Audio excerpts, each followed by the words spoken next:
Okay, we've got one last video to finish this section, and we just want to do a very simple application of functions and what we've learned in this very first section.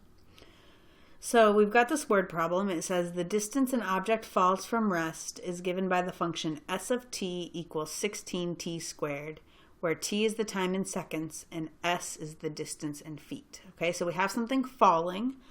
We're plugging in time, how many seconds, and we get out how far it's fallen. So it says we want to graph this, and whenever you have something here, it doesn't matter that it's a t in our calculator. We'll put it in as an x. So we're going to do 16x squared.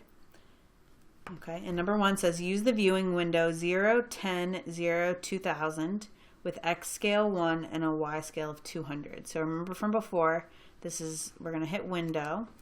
This is our x min 0. We're going to keep our x max at 10. And then 0. Our x scale we wanted 1.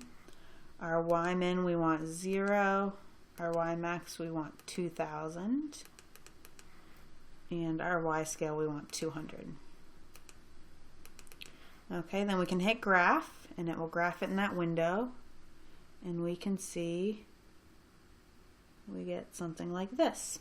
Okay, then it says find the distance fallen when t equals 2 seconds, 4 seconds, and 8 seconds.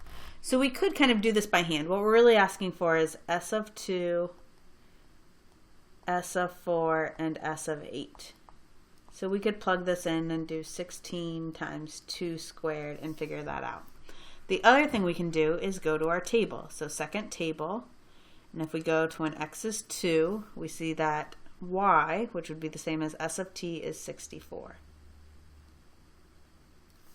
When s is 4, our y is 256.